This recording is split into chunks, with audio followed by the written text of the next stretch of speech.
Buenas noches, chicos, ¿cómo están? ¿Qué tal el fin de semana? Un poquito ajetreado por estos lados.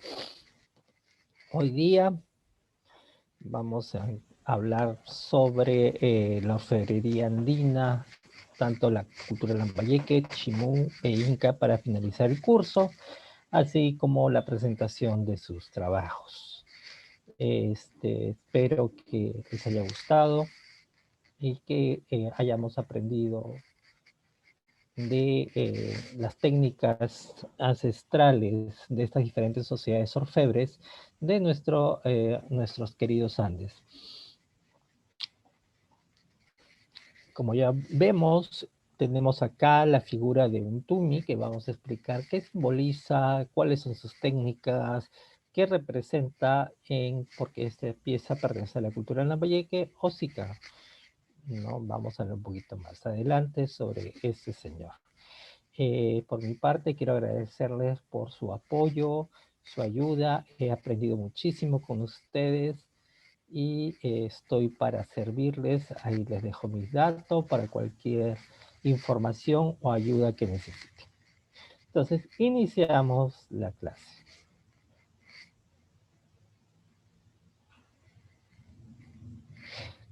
Como me han estado pidiendo que haga un cuadro cronológico para poder ubicarnos un poco sobre dónde nos encontramos. No he encontrado que me parece un poco didáctico, en donde vamos a ver los hechos más importantes del mundo, las fechas, y de acuerdo a la región de los Andes centrales, ¿no? La costa norte, la Tierra del Norte, por decirlo así, la costa central, que pertenece al departamento de Lima, prácticamente, Ancash, Lima y parte de Ica, ¿no? Los Andes, los Andes centrales, prácticamente, Andes centrales y subcentrales, que vendría a ser Ayacucho, Junín, Cerro de Pasco, la costa sur, que vendría a ser Ica, Nazca, entre otros.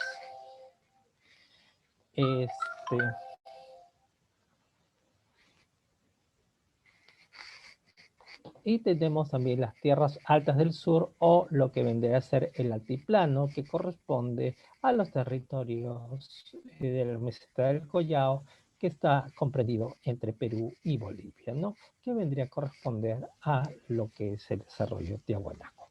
Como verán acá, tenemos diferentes fechas. Por ejemplo, desde lo más antiguo que tenemos acá, está relacionado con la cultura Cupisnique, que hemos hablado 100 a 200 antes de nuestra era, y que va a ofrendar desde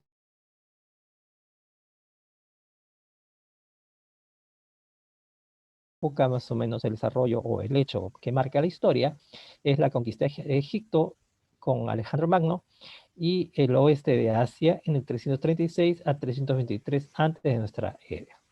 La aparición de Buda en 565-483 antes de nuestra era. Chapin aparece más o menos de 1000 a 200 antes de nuestra era y estaría relacionado con todos estos eventos, ¿no? Desde el periodo eh, de los hebreos del 875 al 520 antes de nuestra era hasta prácticamente la Venus de Milo. ¿No? Posteriormente tenemos a la cultura Paracas en la costa sur, del 700 al año 1, donde aparece, también tenemos la Venus del Milo, pero también los romanos conquistan las islas británicas al 43 a.C. Mientras que ya los Vicus, a partir del 200 al 200, de 200 antes de nuestra era, al 200 durante nuestra era, aparece ya esta realidad relacionada con el asesinato de Julio César, el asesinato de Samida en Persia, ¿no? Y la cultura Lima, de la porque no hemos tenido mucha referencia sobre la orfebrería, que se encuentra en la costa central, estaría relacionado con la caída de Roma y la edad de oro de Maya. Pero sí hemos hablado de la cultura Recuay, ¿no? Y la cultura Moche, que aparece en el 50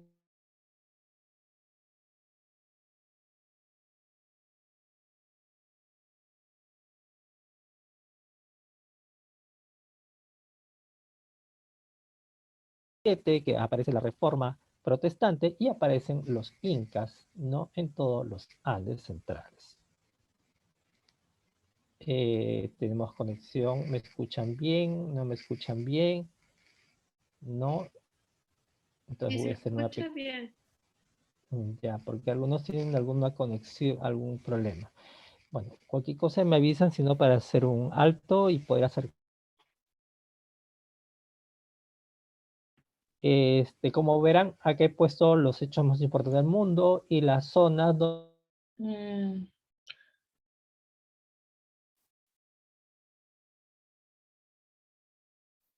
Hola.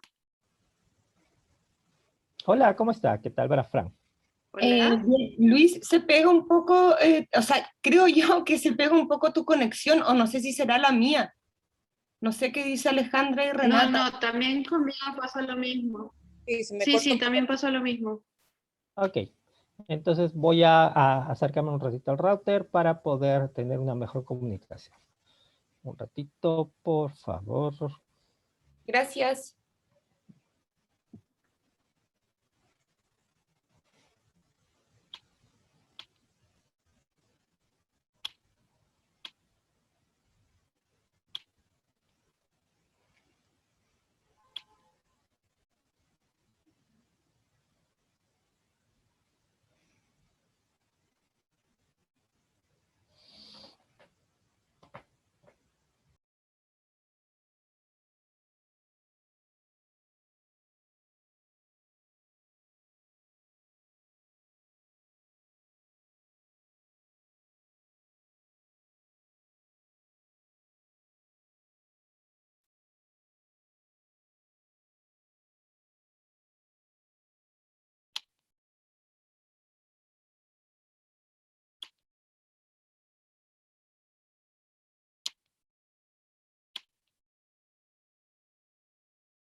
Hola.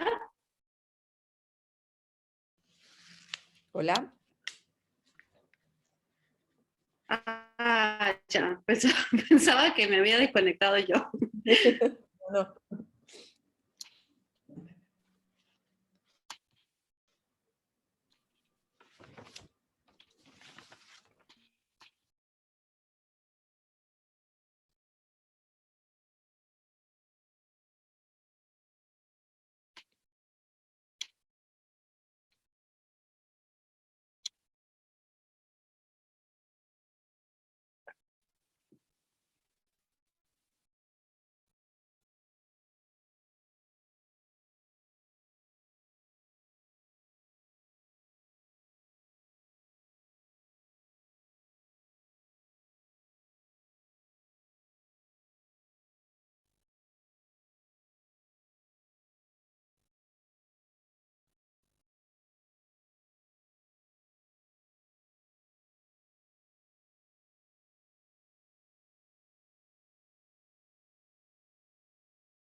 Buenas noches. ¿Se escucha mejor ahora? Sí, Ya. Sí, mucho mejor. Ok. Entonces, ya está. Estamos grabando. Esta es nuestra última clase, última sesión.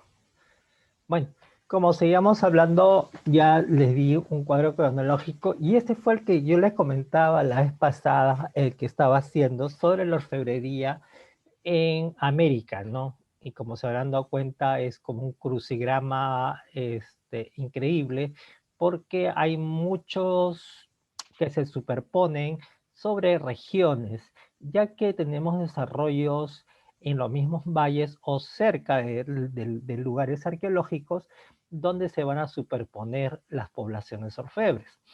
Entonces es como una especie de referencia prácticamente y he tratado de hacerlo por sitios arqueológicos, ¿no? Por ejemplo, no estoy poniendo todo el territorio de Inca, solamente pongo Inca en el Cusco, no Huari en Ayacucho, Tiahuanaco en Bolivia, por decirlo así, no San Pedro de Atacama, ¿no? Y toda esta zona hasta llegar a los mixtecas, ¿no? O los apaches, los diaguis, los cocle, ¿no? Los taironas, los tolita tumaco, los huamacoaque, los bicús, los lambayeque, moche, ishman, nazca, Maita Chiribaya, Cunturuhuasi, el Chiqui, ¿no? Entre otras. Y un poco para que vean el desarrollo con las fotos para ubicarse prácticamente a qué cultura pertenecen, ¿no? Ya hemos visto esto prácticamente pertenece a México, que vendría a ser una especie de mixteca, ¿no? O azteca prácticamente, la Tolita Tumaco, ¿no?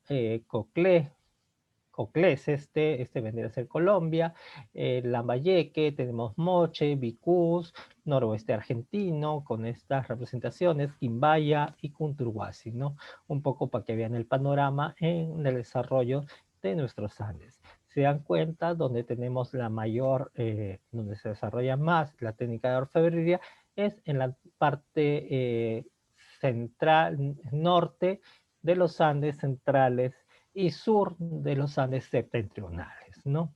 Que vendrían a ser los territorios de Colombia, Ecuador y Perú, ¿no? Toda esta zona. Entonces, algunos hablan que son centros de producción muy importantes, especialmente en México, Ecuador, Colombia, la frontera, ¿no? Perú con el sitio del Batán Grande y el Valle de Moche, ¿no? En La Libertad y el noroeste argentino, ¿no? Sin discriminar, pero que son esos lugares los más centros de producción orfebre, ¿no? En el uso de metales. Para el imperio intermedio tardío se pasa un fenómeno complejo, ¿no? Al decaer, especialmente la cultura wari, que invade en toda la costa, en toda la zona norte de los Andes centrales y la zona sur, lo que tendría a ser Tiahuanaco, los grupos sociales se independizan. Y se crea la formación de centros urbanos donde se cuestiona el poder político y religioso, como por ejemplo Chan Chan para la cultura chimú, Batán Grande para la cultura lambayeque, ¿no? Entre la cultura Armatambo para Ishma, ¿no? Entre otros. El crecimiento demográfico, la masificación de la producción alfarera y textil, el desarrollo lítico y orfebre controlados por las élites locales fueron fenómenos que definieron este periodo.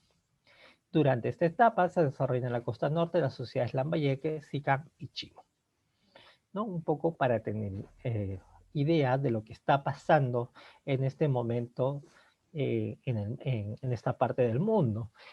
Pongo esta figura porque muchos la han considerado como cultura de la cultura chimú, pero iconográficamente tiene rasgos o temas de la cultura Ishma de la costa central. Entonces vendría a ser como un chimú Ishma, no como un híbrido, justamente que vendría a representar esto, ¿no? Un poco la cuestión de del poder político y religioso de ambas sociedades, ¿no? Tanto en una figura, por los ojos, podríamos decir que es Ishma, los ojos y las orejeras vendría a ser Chimú, pero la iconografía, que no la vemos bien porque es cincelada, y el vaso que tiene en la mano estaría representando a una persona Ishma de la costa central. Entonces tenemos un híbrido de ambas culturas, lo cual es muy interesante.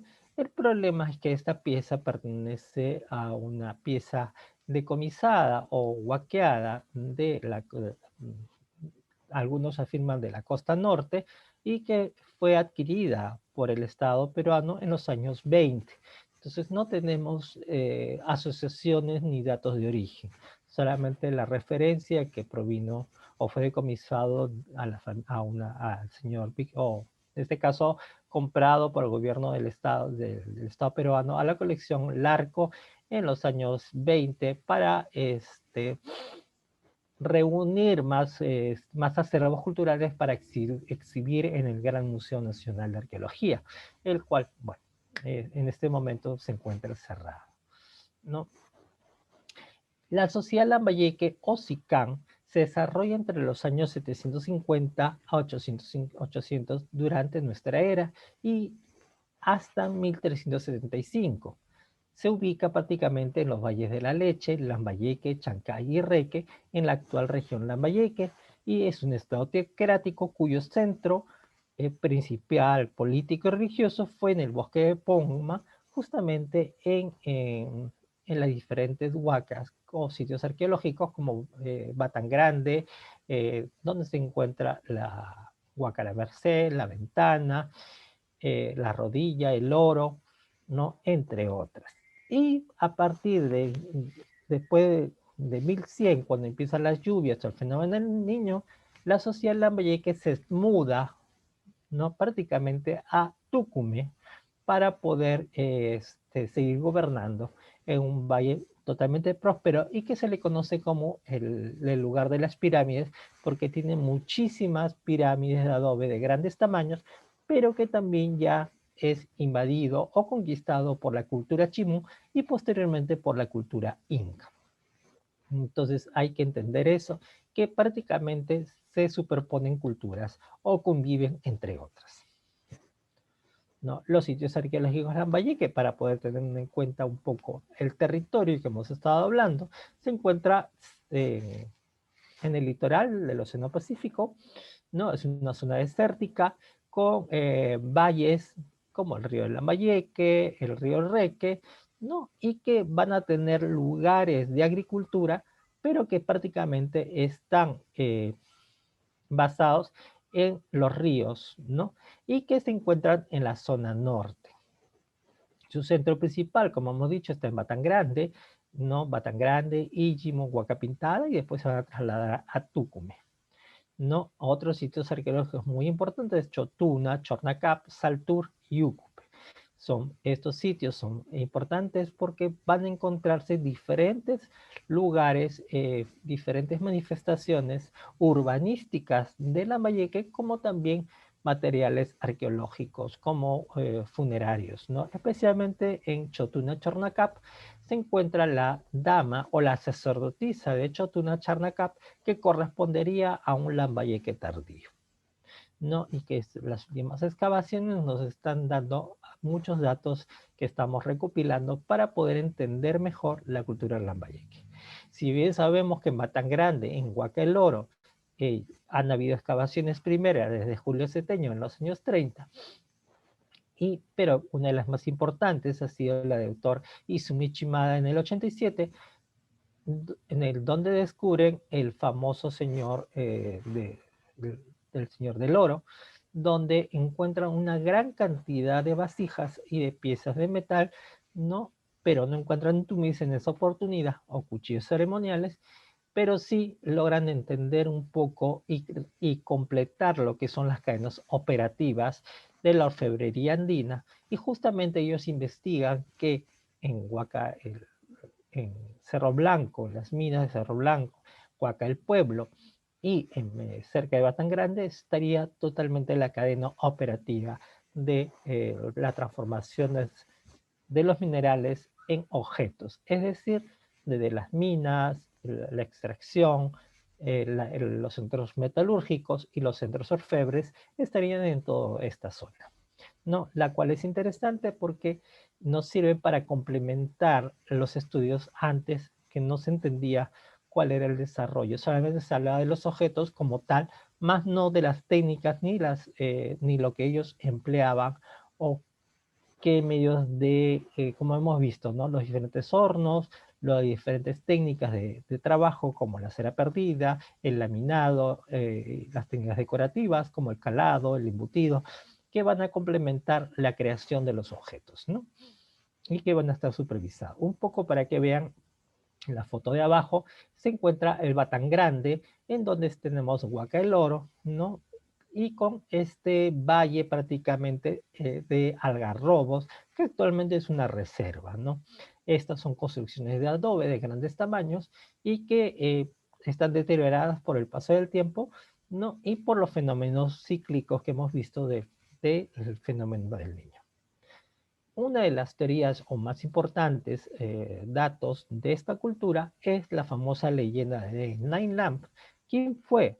Se habla que fue un guerrero mítico que vino acompañado por numerosas personas con su séquito de militares, mujeres y sirvientes, y tenía diversas esposas. La principal, que se llamaba Seterni, la Pitasov, que era el trompetero oficial, Nina Cola, cuidaba las andas, la silla de su amo, Ninanguintue, y se encargaba de las bebidas. Fongasigde derramaba polvos de conchas marinas por donde debía pasar Nailam. Ochocalo era su cocinero y Samuchek se encargaba del maquillaje. Oxyokopok lo bañaba y Yapchiluli le tejía su ropa.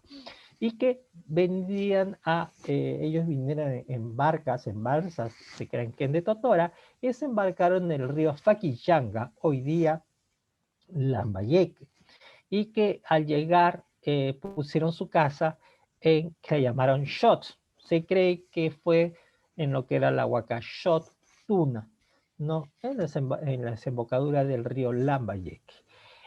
Este grupo enseñó a la gente que estaba ahí a las diferentes manifestaciones como la agricultura, ¿no? Los canales de regadío, formó una sociedad teocrática y además les enseñó las diferentes artes como la cerámica, la textilería y la metalurgia.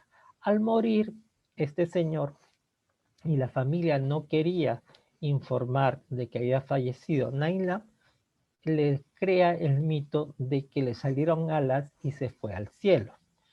Y de esta forma, este personaje y ellos crearon un ídolo que se llama Champayek, que era ídolo o retrato de Naila, que se trata de un ídolo verde. Algunas personas, algunos cronistas afirman que todavía hay una continuidad, ¿no? Como dice acá, hubo mucho tiempo de paz hasta que Nailam murió y entonces sus allegados contaron a la gente del pueblo que a su líder le había salido alas y que se había alejado volando. Su hijo mayor asumió el gobierno, mientras que los otros fundaron pueblos en zonas cercanas como Tucumán y Jayanca. Entonces, esto es una visión, prácticamente una reconstrucción de lo que había pasado, que muere Nailam y que le salen alas y se fue al cielo, ¿no? Por eso, muchas veces, y acá está la litera, que actualmente esta pertenece a Chotuna Chornacap y que es una miniatura de concha. Justamente porque es interesante este mito, porque nos traduce una serie de símbolos que nosotros tenemos que comprender en la iconografía, ¿no? Como hemos visto, por ejemplo, acá en esta figura, ¿cómo estaría representando el mito? Algunos afirman de que los ojos en forma de coma, como vemos acá, vendría a ser los ojos del ave, es decir, Nailam se transforma en un ave, ¿no? Le salen alas, como vamos a ver acá, En los tumis, por ejemplo, le salen alas y voló al cielo. Algunos afirman que Nailam es este personaje que tenemos en el tumi. Y lo vamos a ver. Además que tiene toda una simbología iconográfica. Las olas del mar, como vemos acá, ¿no? Tanto en hilo como en repujado, las aves prácticamente zambulléndose en el océano, los ojos, como hemos visto, en forma de coma, la nariz embutida, que más parece un pico, algunos afirman, ¿no? Y que las orejeras, con el color verde de las turquesas, representaría pues el mar de esta zona, ¿no? Y que estaría justamente dando alusión a lo que es el mito de Naila. Ahora, muy bien, sabemos que el tumi es una palabra quechua que simboliza cuchillo. En este caso, estas figuras, y se reconoce como tumi a estas figuras prácticamente ensambladas, huecas, y que tienen esta hoja semicircular, la cual no cuenta con este tipo de filo, y por lo tanto tampoco va a aguantar el golpe para hacer los sacrificios humanos que tanto insisten muchas de las personas, y mucho menos tampoco se utilizaba para hacer trepanaciones craneanas, sino que tenía un valor simbólico, ya que son láminas de metal delgadas y que están repujadas representando a este señor o a esta deidad que vendría a ser Nainlam, ¿no?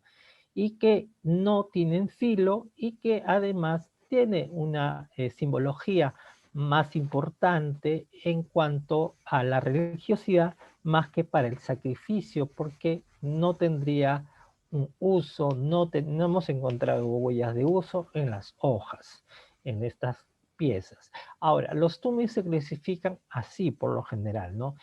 El Nailán prácticamente de pie, con los brazos en la cintura, ¿no? Puede parado sobre una plataforma con este tocado semicircular, con hilo granulado, retorcido, en fin, con aplicaciones de concha, ¿no? También hay la otra, es que solamente puede haber el rostro de Nailán, como ven acá, con el mismo tocado, ¿no? La aplicación es de conchas y con la base siempre la hoja semicircular. Es muy típico de la cultura lambayeque o Sican, que significa casa de la luna, según el doctor Izumi Shimada, porque su lengua era Muchik, que vendría a ser del Valle de Moche, ¿no? Tiene naves también, en este caso, acá, tanto acá como acá. Ya. El doctor Izumi Shimada cree que esto se trata de una máscara funeraria o una máscara y que debajo hay un sacerdote quien está haciendo la significación de Nailam o está representando a Nailam. Los tumis no solamente son, como hemos visto, de pie y de oro, también hay de oro y plata o de plata, ¿no? En este caso tenemos otro de pie, ¿no? Que tiene prácticamente rodilleras, por decirlo así, con aplicaciones de turquesas, la combinación de oro y plata, y además tiene en este caso una especie de vaso o una cuenta similando un vaso en la parte entre las manos.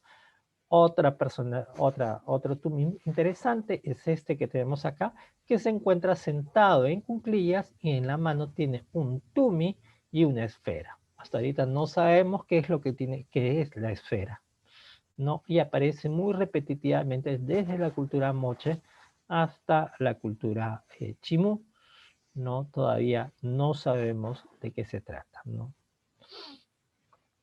Y acá tenemos otro que también va a ser la representación de la cabeza inline con aplicaciones de turquesa, con las aves, ¿no? Con colgantes, ¿ya? Pero de hoja ajedrezada. Esta parte que le vemos acá le llamamos vástago, lo que vendría a ser el mango del cuchillo, ¿no? La hoja semicircular de oro y plata, el vástago de oro, plata, ¿no? Oro y plata, ¿no? Como semejando la dualidad. No, además tenemos colgantes también.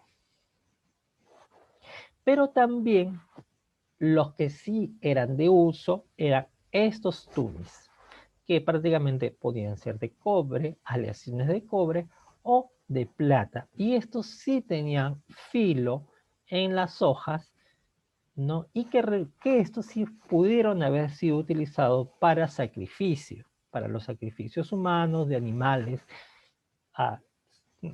¿no? O para otras actividades.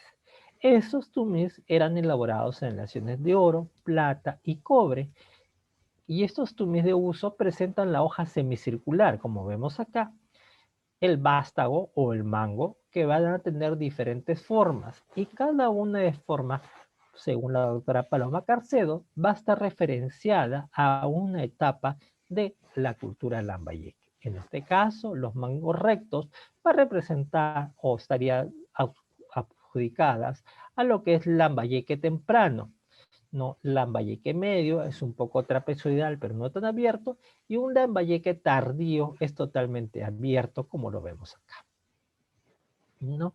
Y de esta forma ella clasifica los tumis para determinar una determinada etapa de la cultura lambayeque o sicán.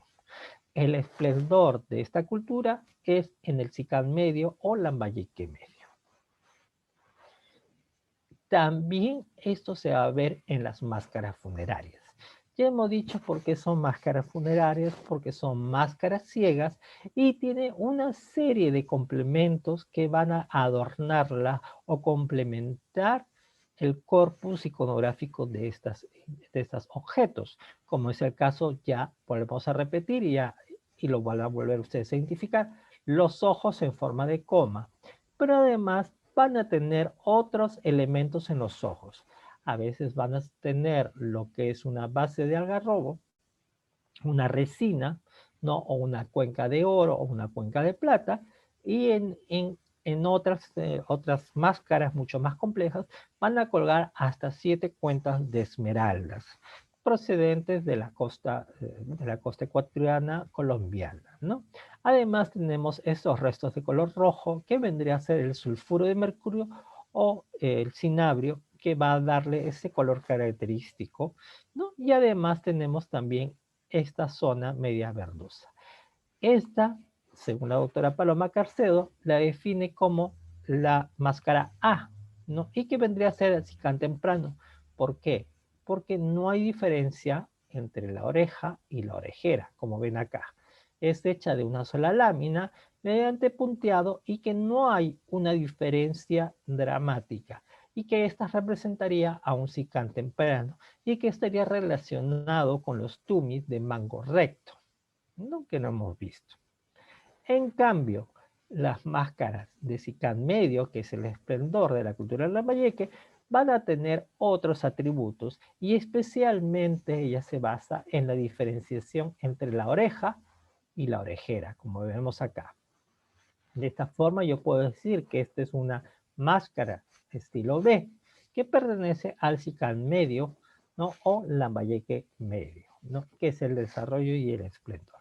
Algunos afirman que esta máscara no estaría representando a Nailam, sino que sería representando una langosta o un molusco, ¿no? Tenemos una nariguera en forma de U de plata con colgantes de oro medio trapezoidales con la parte superior circular, ¿no? Miren el contraste de colores, el rojo, el verde o el plateado por la plata con el cobre que prácticamente está corroído, pero que le da un contraste interesante.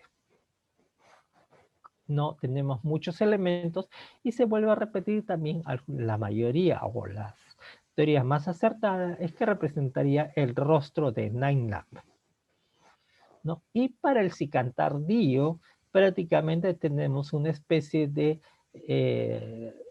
siguen los mismos rasgos tecnológicos o morfológicos de la cultura lambayeque, como los ojos en forma de coma, las narices pueden ser embutidas, como también pueden ser dobladas y puestas en su lugar, ¿no?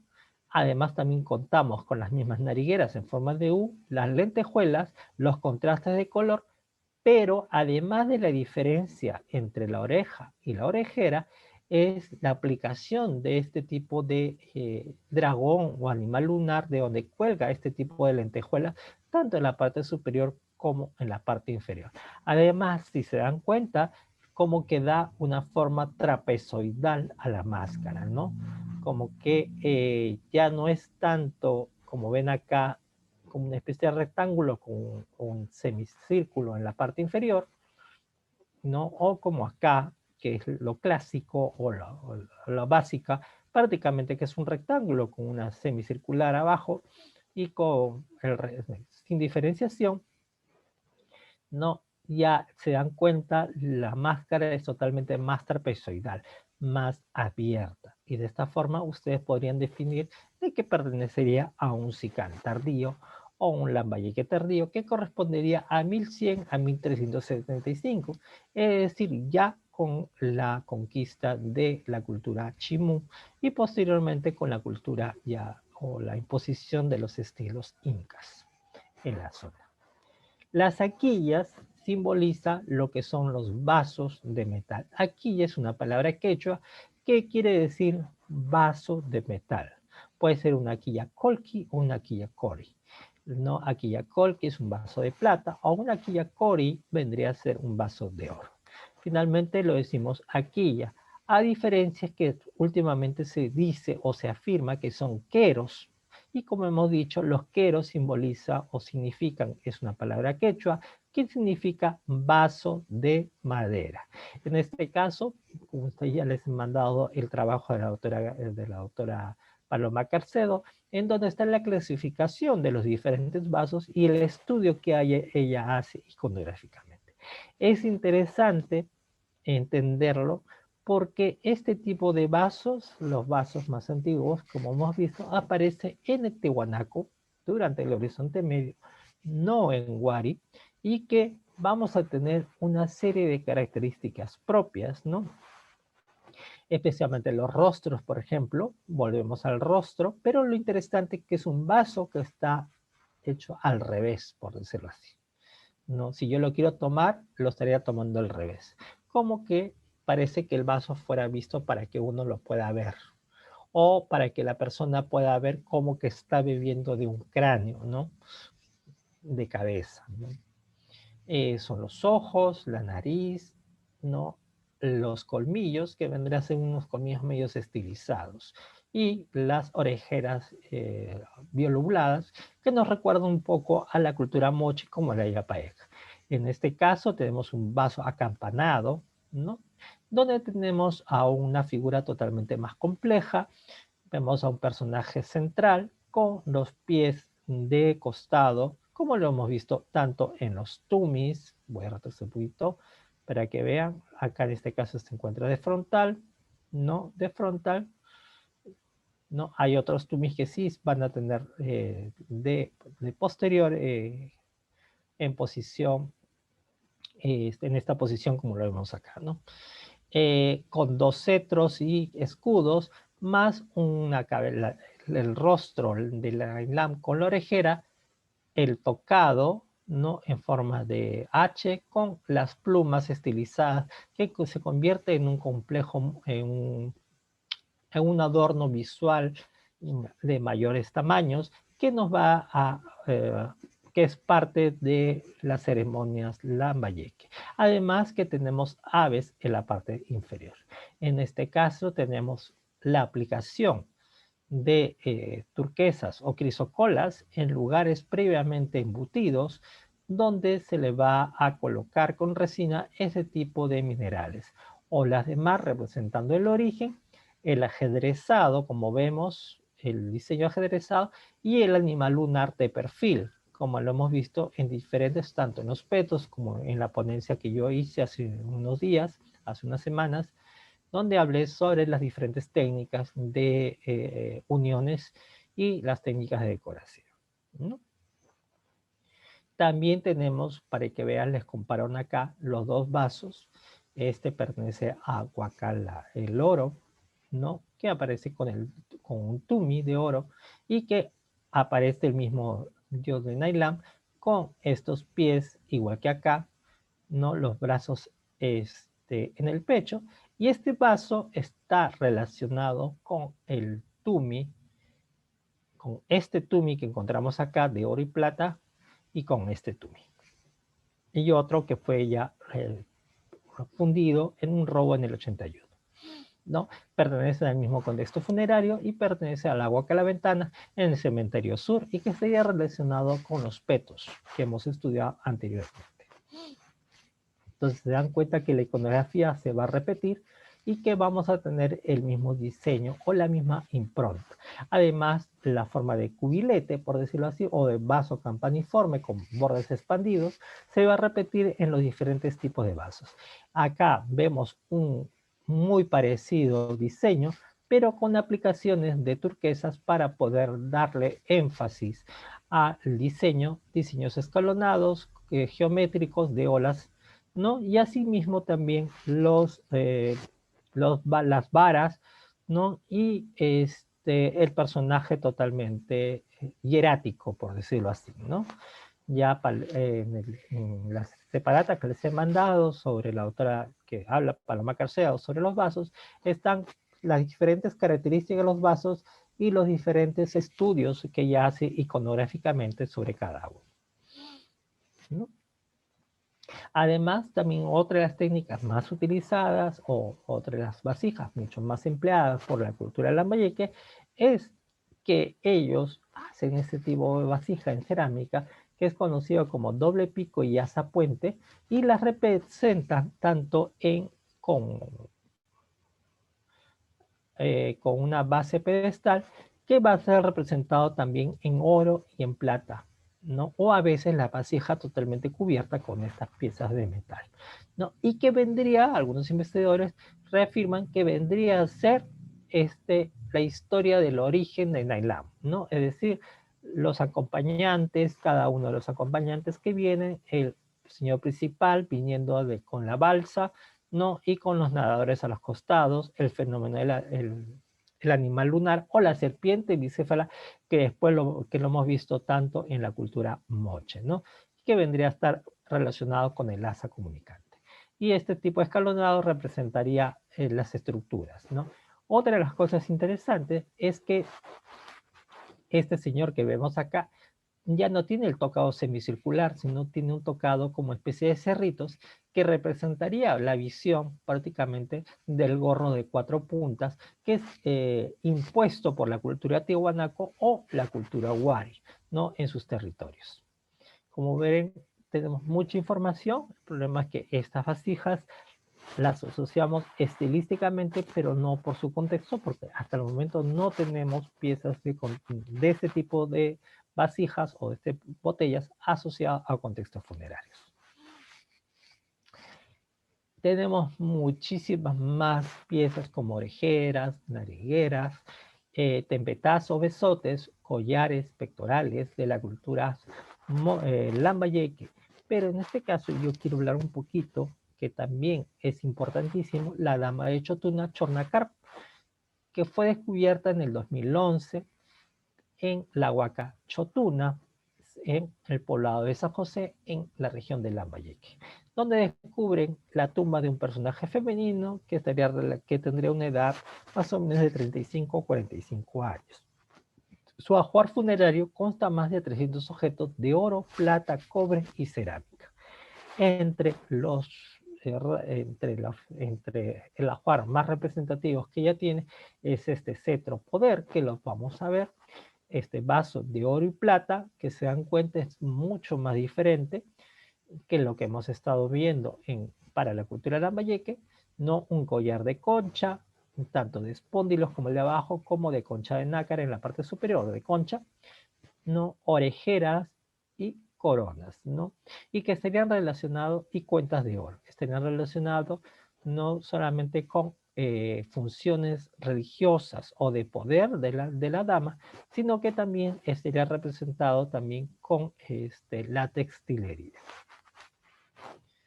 Como veremos acá, es una mujer que se acuerdan que los moches se enterraban en posición horizontal, los waris van a cambiar la forma de enterramiento y los lambayeque lo van a modificar de acuerdo a su estatus, ¿no? En este caso van a ser, acá es la dama o la sacerdotisa de Chotuna, de Chornacap, la cual porta la máscara, ¿no? Y está acompañado de diferentes mujeres que van a estar van a estar enterradas como ofrenda. Además, se tiene una especie de manto no pintado y con placas de cobre en toda la parte para cubrirla. Es interesante porque se va a descubrir toda una relación iconográfica tanto en los metales como en los diferentes materiales. Este cuenco de plata, por ejemplo, va a representar también a una escena, un monstruo marino con tocado semicircular, ¿no? Como vemos acá, ¿no? Las orejeras que van a ser con olas de mar que van a representar el origen divino, ¿no? Y la litera de concha de nácar que estaría representando también a ella, ¿no? Como un alto dignatario.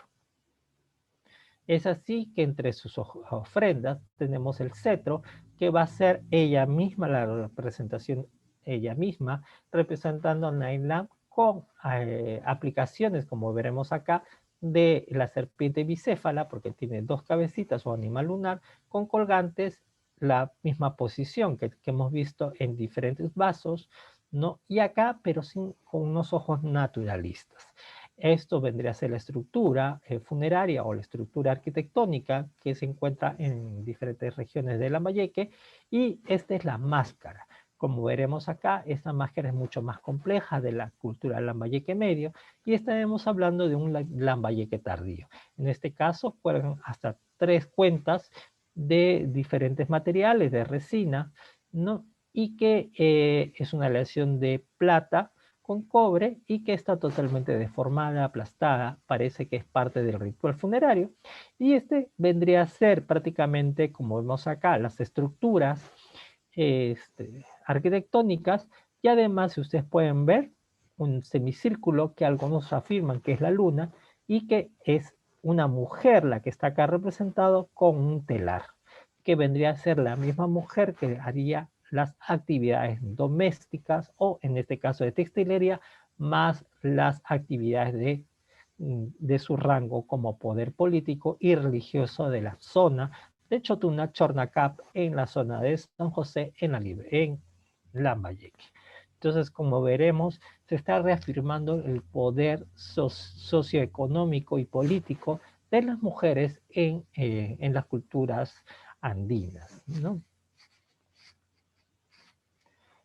Y que esto se va a complejizar prácticamente posteriormente. Como veremos acá, ya hemos visto un poco de la cultura lambayeque, tanto los tumis, las máscaras y este ejemplo de excavación científica donde se descubre a la dama o la sacerdotisa de Cao. Justo ahora les voy a enviar un poco más de la información de ella, ¿no? Eso fue un proyecto arqueológico del Ministerio de Cultura del Perú, en donde les voy a compartir cierta información que tengo sobre el tema.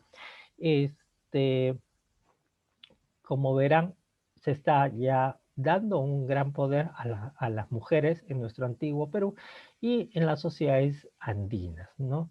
Es interesante poder entender esto. Hay muchísimos otros objetos que nos falta para ver en la cultura lambayeque, por ejemplo, las diferentes orejeras, los petos que ya lo hemos estudiado, los vasos que se los he puesto muy breve, pero que ya lo hemos visto no solamente en las separatas, sino también en diferentes ponencias como las saquillas, redescubriendo los plateros chimús e incas, que les he mostrado hasta con diapositivas las diferentes técnicas de elaboración y de decoración, ¿no?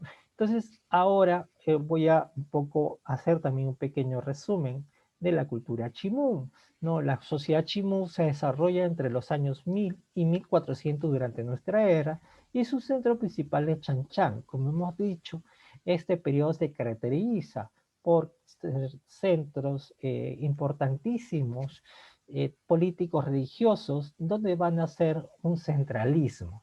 Esto se encuentra muy cerca de la antigua capital Moche, en el Valle de Moche, en La Libertad, muy cerca de la ciudad de Trujillo, y que va a estar compuesto por actualmente se le dice que es la ciudad de barro más grande de América o Latinoamérica, ¿no? Y que cuenta con totalmente planificada, con canchas o patios cuadrados, ¿no?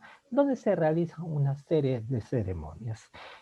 Tienen este tipo de detalles como estas aves o este tipo de redes con diseños en las paredes, ¿no? Y es interesante porque cada palacio, por decirlo de esta forma, pertenece a un ancestro.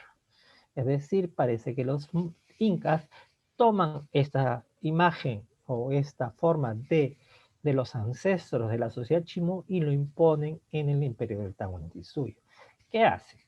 Se han encontrado escenas rituales en maquetas de madera, de concha de nácar, en la Huaca del Sol y la Luna, por ejemplo, que pertenecen a este desarrollo Chimú, donde se encuentran escenas rituales, donde están los fardos funerarios en el templete, ¿no? Donde vienen a ofrendar los diferentes pobladores con diferentes ofrendas, desde chichajoras, animales, productos, música, ¿no? Y que van a rendirle homenaje. Se afirma de que estos palacios, como el Palacio Tichudi, el Palacio Laberinto, Huacal Dragón, entre otras que se encuentran dentro de la ciudad de Chanchac, vendrían a representar a un personaje o a un cacique o a un jefe del Chimú. No, esta es una sociedad totalmente jerarquizada, que su jefe o su máximo representante es el Chimucapa, el señor del Chimor, el señor Chimu, ¿no? El señor de esta zona. Su lengua es la Kingnan, ¿no? Que ya no se habla, se ha perdido en el transcurso del tiempo, y que se afirma que Chanchan simboliza sol y sol. Ellos logran expandirse hasta la frontera con Ecuador, al norte y al sur hasta el Valle de Caraballo en la ciudad de Lima. Mientras que en la parte limitando con el Océano Pacífico y con los flancos de la cordillera de los Andes, ¿no? Prácticamente es una sociedad totalmente costera y pesquera, ¿no? Ellos adoraban más a la luna también, porque para ellos, como decíamos, era más importante que el sol porque salía de día, dominaba las mareas y ayudaba justamente con los fenómenos del niño, ¿no? Y ayudaba para poder estudiar en qué mejor época era para la pesca, para poder traer más abundancia para sus zonas. No. Uno de los elementos más característicos de la cultura chimú son estas copas sonajas, tanto de oro y plata. Y los investigadores como Enrique Retamoso y se afirma de que estas piezas provienen de Guacalamisa, ¿no? Esa parte es totalmente embutida, ¿no? Y que tiene una escena compleja, cincelada, la cual se va a repetir en la parte media del cuerpo de este tubo, y la parte inferior, que va a ser un cono o una forma troncocónica, se va a representar. Entonces, la misma escena que tengo en la parte superior se representa en la parte central y en la parte inferior.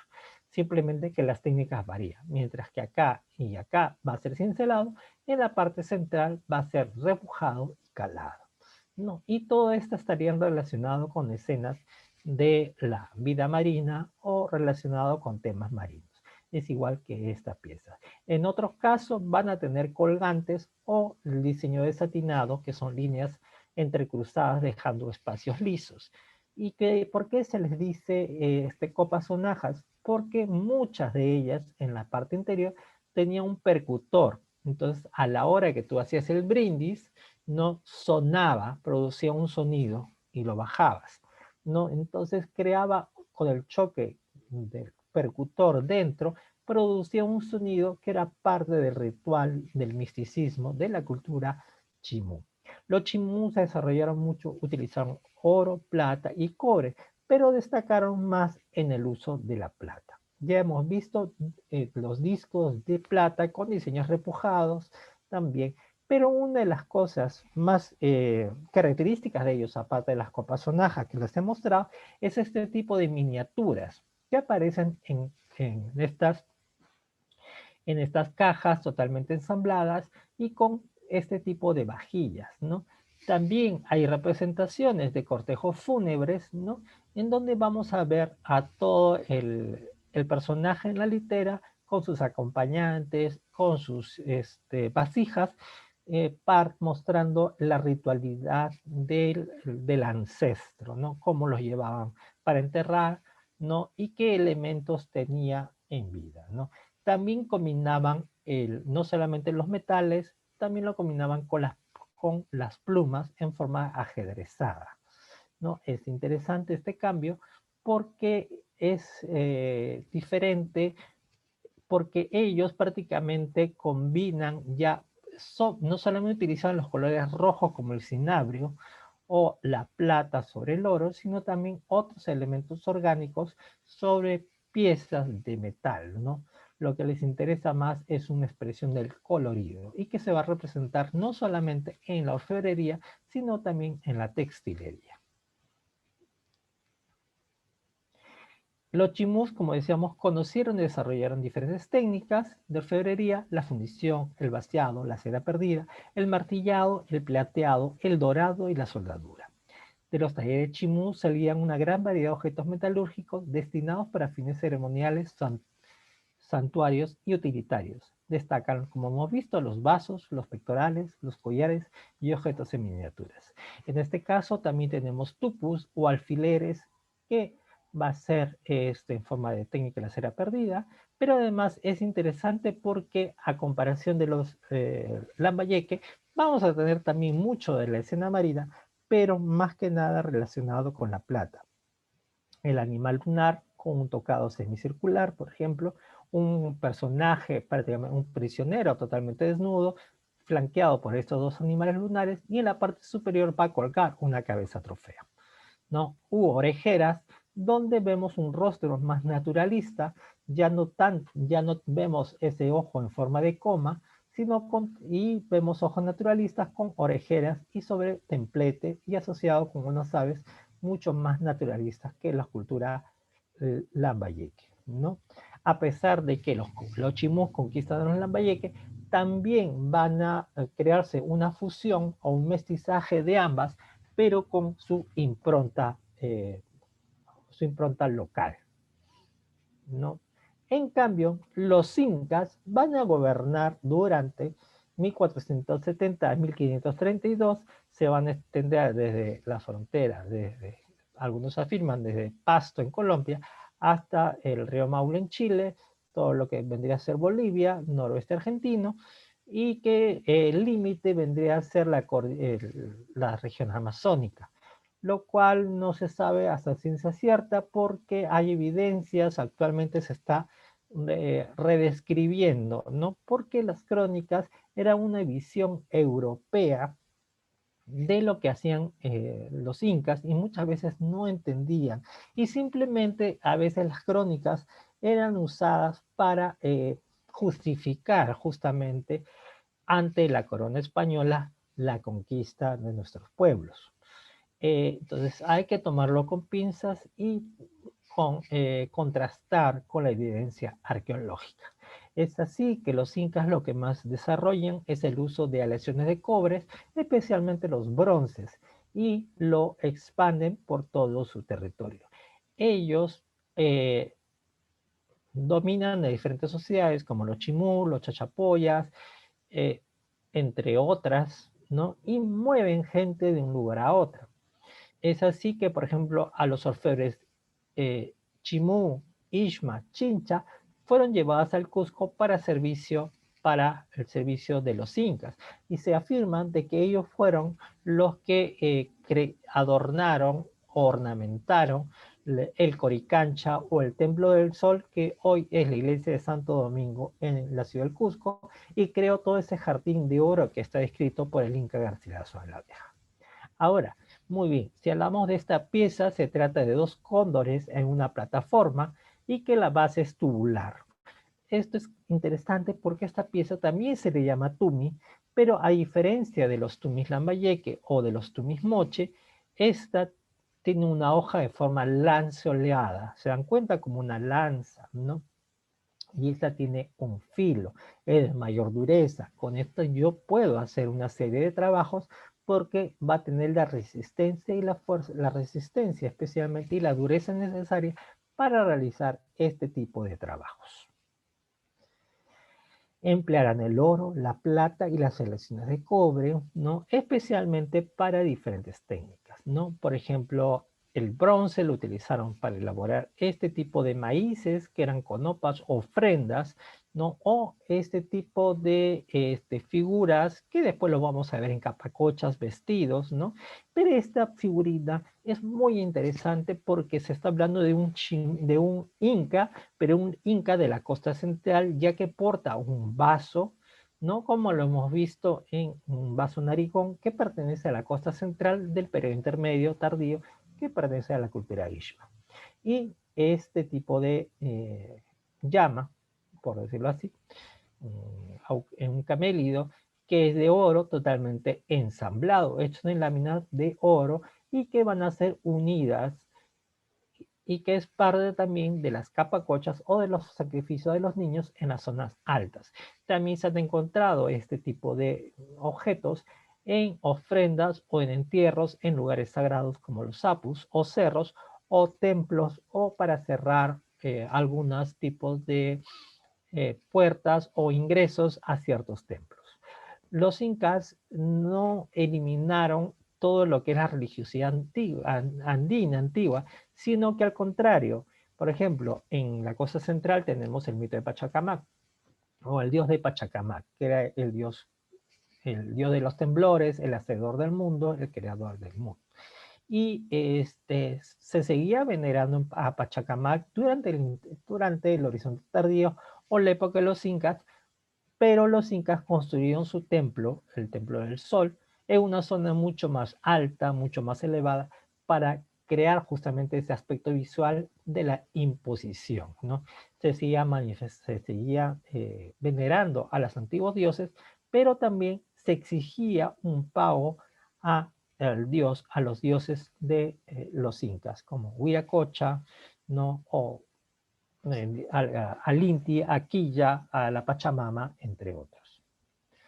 También utilizaban aquillas, pinzas, cabezas de masas o porras.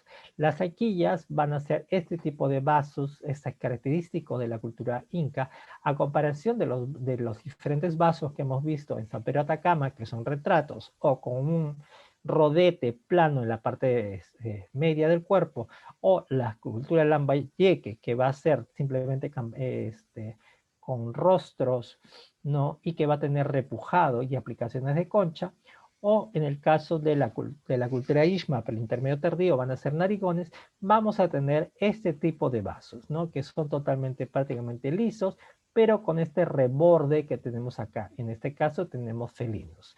Otro de los instrumentos mucho más impuestos por el imperio inca va a ser las pinzas y las cucharitas o los caleros.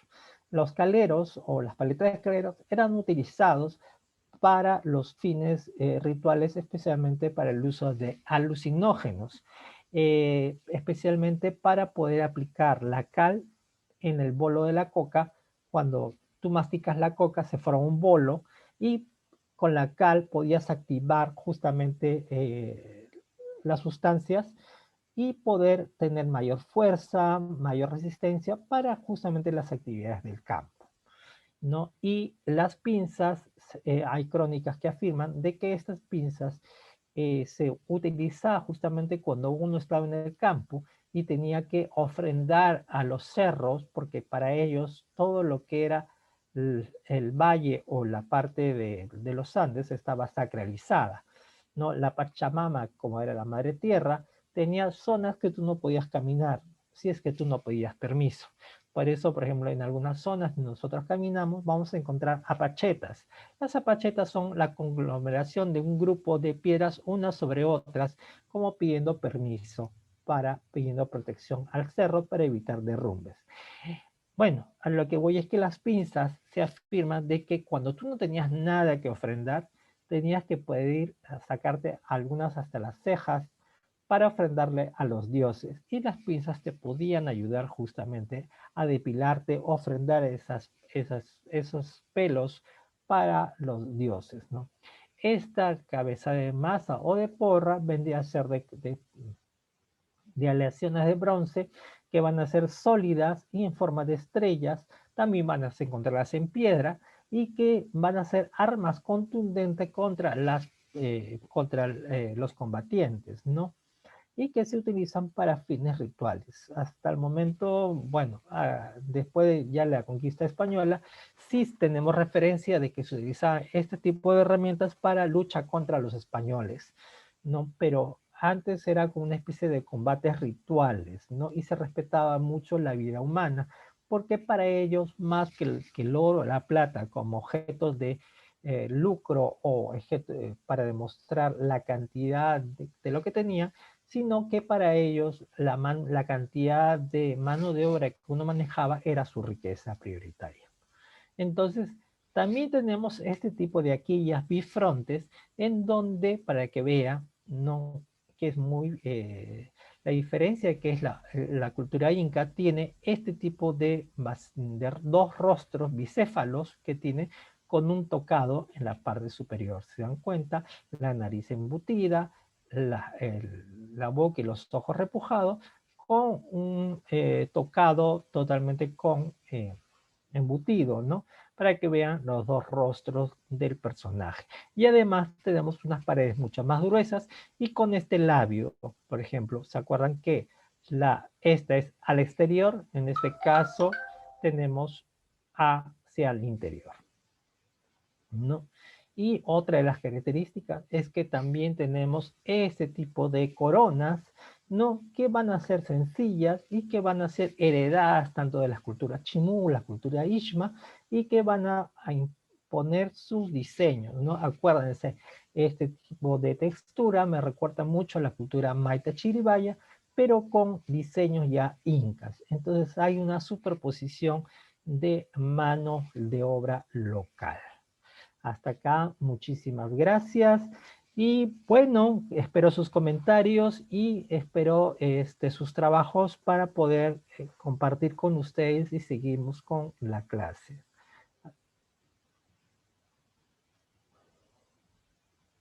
¿Cómo vamos, chicos?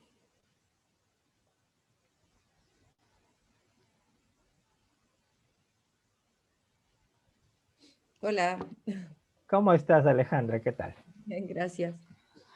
Oye, yo tengo una pregunta que hacerte, pero no sé Dime. si la habrán puesto porque hubo justamente una sesión que yo falté Ujú. y he tratado de indagar sobre qué material era el que usaban para hacer las soldaduras. ¿Cómo fabricaban? Pues yo sé que la soldadura es una aleación, pero ¿con qué materiales lo hacían? Hay tres tipos de soldadura en la época prehispánica. La primera era la autógena, es decir, yo caliento ambos metales, oro y plata, por ejemplo, y el que va a tener el punto menos de fusión se va simplemente a derretir y se va a pegar con la otra. Ya, la fraguada va a ser lo mismo, pero con la diferencia que lo voy a martillar para que tenga una unión más firme.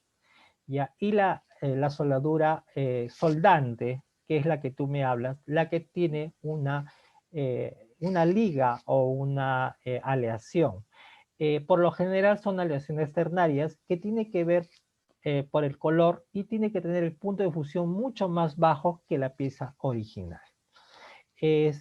Algunos afirman, la investigadora, la doctora Luchi Vetter afirma que se utilizó magnetita en vez de bórax para elevar el punto de fusión para que sea mucho más precisa la soldadura. No, aunque yo quisiera experimentar ese dato porque estamos hablando de magnetita, que es un derivado del hierro, entonces como que no me cuadra, mientras que el bórax es una sal, el otro estamos hablando de hierro y el hierro tiene un punto de fusión más alto, entonces ese dato todavía quiero contrastarlo, ¿no? Eso es lo que te podría decir.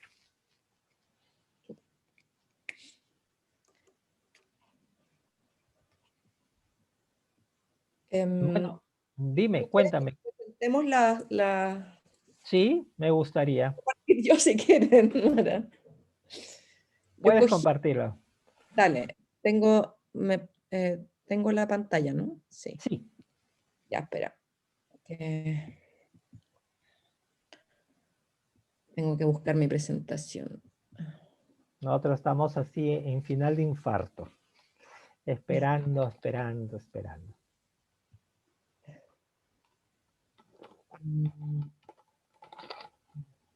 Bueno, me dicen de que hemos ganado en el fútbol hoy día.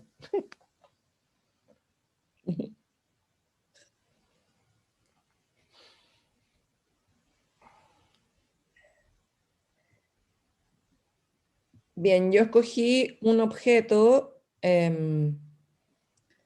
verdad quería trabajar con otro objeto, pero quería trabajar con un objeto chileno, pero no encontré lo que yo quería, porque no quería trabajar con mapuche, quería hacer algo más, algo distinto.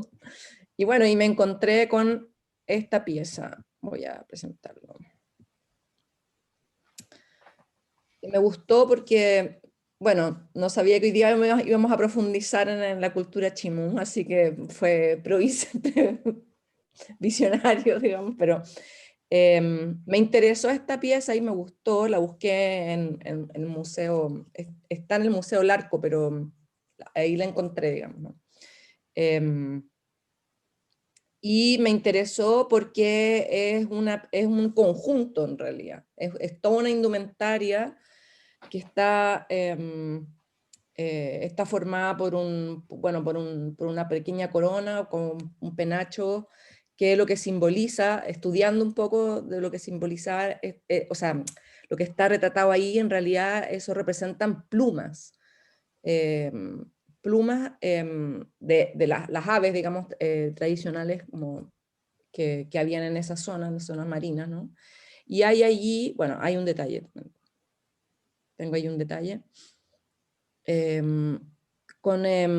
con repujado, digamos, o sea, esto está laminado, está hecho con martilleo, digamos, ¿no? Y la corona tiene esa forma de los vasos, digamos, y eso también me pareció una combinación entre la técnica que usaban los vasos, digamos, pero en este caso es una corona. Lo que vemos aquí, este detalle, yo pensé en un minuto que eran pezoneras, porque en realidad una de las piezas que a mí más me interesó cuando conocí el Museo del Oro en Colombia fue precisamente un traje entero ritual y la vestimenta. Ellos ocupaban como vestimenta también para cubrirse parte del cuerpo, digamos, los órganos sexuales y las pezoneras, de tal manera que probablemente lucían muy dorados, efectivamente, como relatan las crónicas españolas. Y bueno, y aquí lo que se observa son el rostro ahora sé que es el, el dios, digamos, ¿no? Y que, claro, tiene ahí los ojos, se observan los ojos en coma, como señalaste tú, y los mismos aretes. O sea, está representado aquí mismo el propio traje que también que utilizaban, digamos, ¿no? Este es el collar que está hecho también con martilleo, me imagino que deben haber utilizado, no sé, me imagino que piedras para poder curvar, digamos, el metal, ¿no? Y son huecas, y claramente ahí están unidas, no sé muy bien con qué, me imagino que lo hacían con hilo, con algún algodón o con con algún hilado de animales de la región, ¿no? Y aquí también están representados, estas son hombreras. También pensé que esto formaba parte del pectoral, digamos, de la pechera, pero son hombreras, según lo que logré averiguar. Y lo que ustedes pueden observar, que yo me imagino que esto estaba ensamblado en una pechera de textil, porque tiene muchos orificios en el borde, Entonces, probablemente estas eran aplicaciones que se unían al vestido, digamos, al vestuario textil, porque también averigüé que la cultura chimú desarrolló una textilería impresionante. Yo soy fanática de los textiles en realidad, entonces también. Y esto también me interesó porque, bueno, esta es parte de la pechera, un detalle de la pechera, que también está, tiene estas lentejuelas que no se observa bien aquí cómo están tan unidas, digamos, ¿no? Me imagino que, no sé si estarán fundidas perdón, o también unidas con hilos, quizás de oro, o aquí puede que se observe algo, acá en este detallito donde tengo el cursor, donde quizás se unían también con hilos de oro. Y esto me recordó también al trabajo textil que nosotros habíamos visto, como concebir el metal también como una superficie donde se podía como imprimir, digamos. Bueno, en este caso está hecho en repujado, utiliza las técnicas esa es la ficha técnica, es bastante grande también, y me imagino que usaban el oro es relativamente blando, así que, probablemente, y como la lámina es muy fina, probablemente no era tan pesado. Se encuentra en el Museo Larco en Lima, está hecho de oro, y bueno, la ficha que decía era de estilo chimú. Y este es un detalle de los dibujos que se encuentran estos se encuentran en la pechera y en las hombreras, y perdón, estas son las hombreras, este es el dibujo que se observa en las hombreras, y los otros en la corona y en las plumas de la corona, digamos, y en la base de la pechera. Y bueno, la descripción era que es una corona con 4 penachos en forma de pluma, aretes, collar, hecho de bolas huecas, una pechera y hombreras de oro nominadas como estilo chimú, que fue encontrado en la tumba del Gran Señor en la ciudad de adobe de Chan Chan.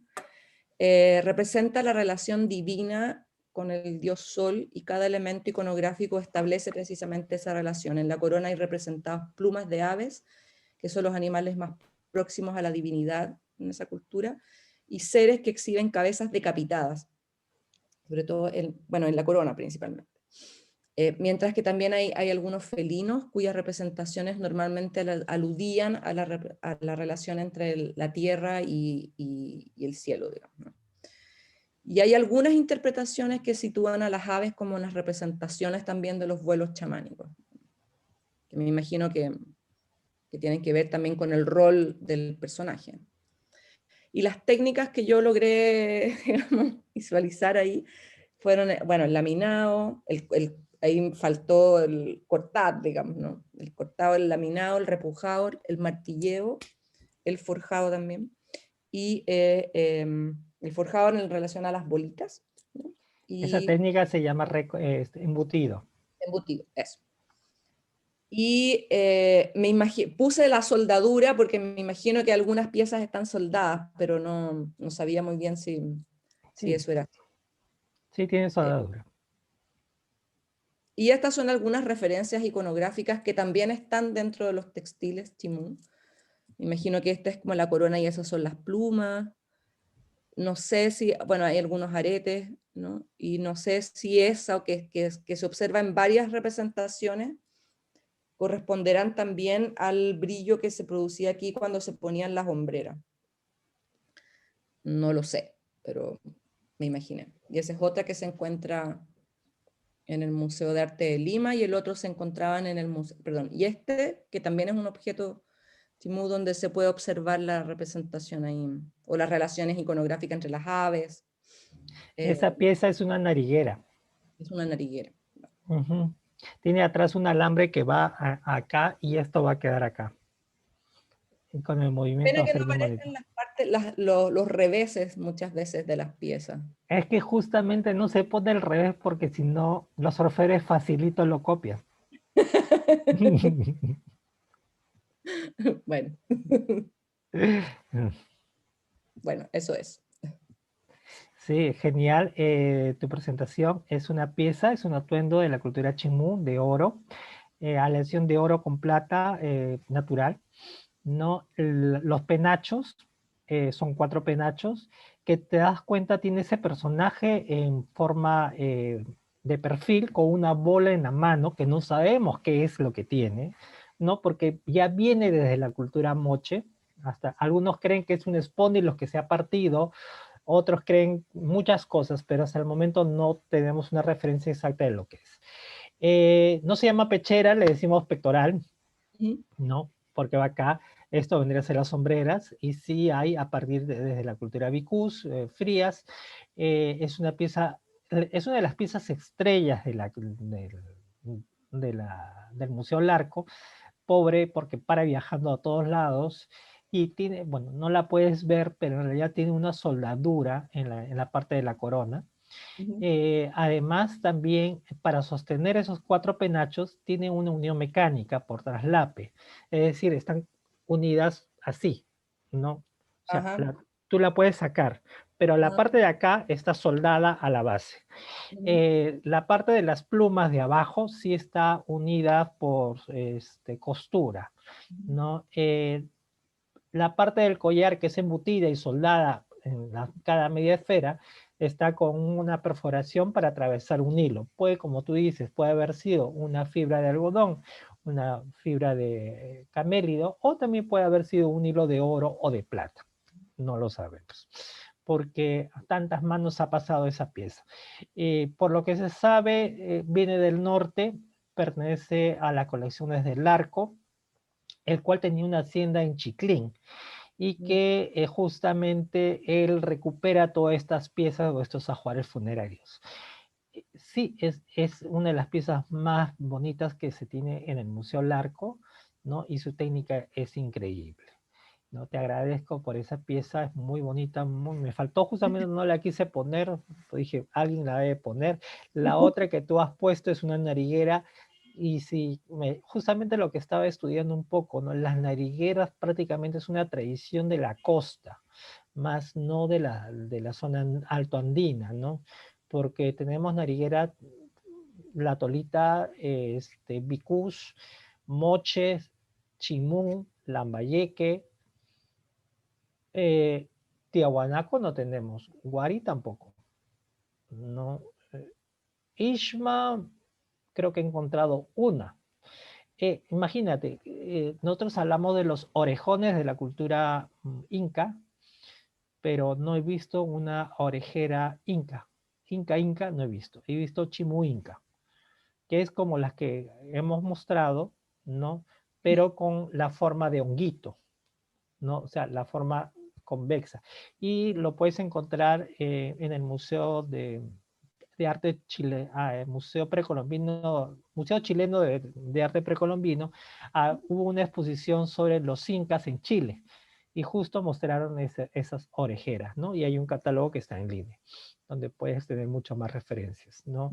Me encantó, me gustó. Te agradezco tu presentación. No sé si tienes alguna duda, alguna inquietud más.